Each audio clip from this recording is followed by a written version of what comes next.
Hey guys, I'm Adam Haig from 3D Games, and in this video I'll be showing you how to use tile grout and soil to create realistic looking dirt for your wargaming terrain.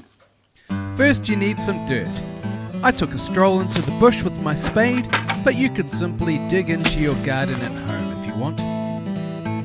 The topsoil and subsoil layers have interesting variations of colour and texture which can both be used. Once I had the soil I wanted, I put some into an oven dish. Time to get baking. Cook the soil at a high temperature to dry it out and kill any microorganisms. Careful, it's hot.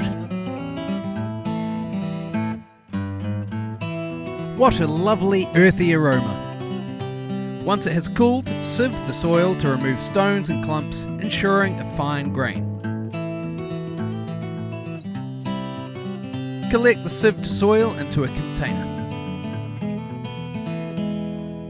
Okay, so here's my sieved soil ready to go, and here's my tile grout and the container that I'm going to mix it all up in. So I'm going to go 2/3 soil to 1/3 tile grout for this mix. And now I'm going to go 1 cup of tile grout. Now, something to be aware of, this stuff, tile grout, contains sodium hydroxide, which is a hazardous substance. It's not good for your skin, it's not good for your lungs, it's not good for your eyes. So, always take health and safety seriously.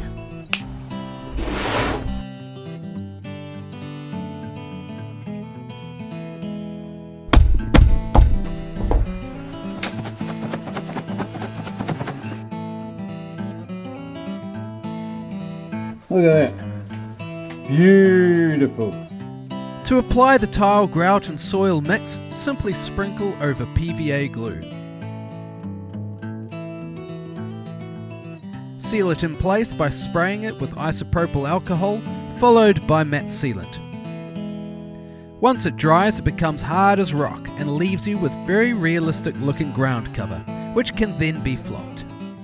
For the longest time, I used to glue sand onto the surface and then paint it with a brush to create this kind of thing. And it looks okay from a distance, but as soon as you get up close, it's pretty obvious that it's been hand painted. And also the scale is a little bit off for the models that we use. Here's another example of a board that I made years ago, using the same technique with the sand painted. It's not bad, but it just doesn't have that level of realism that we're after. When you compare it with these dirt road sections that I've been making, now this has all been used with tile grout and soil. You can see when we go nice and close here, you can see that we get a really nice, realistic dirt look. You've got nice variation of tones, lots of little different flecks in there, different colours. Now this was used with 2 different toned tile grouts to achieve a lighter colour for the road there. The other benefit to it is it's really strong. I'm pushing down as hard as I can onto those tracks. The tile grout's pretty much cement, so it is solid as rock.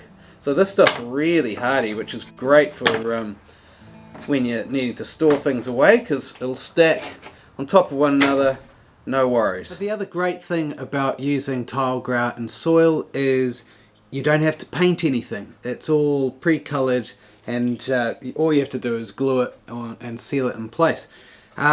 Which is great because generally speaking with terrain building, the less you paint, the more realistic it looks. It's so much easier doing it this way.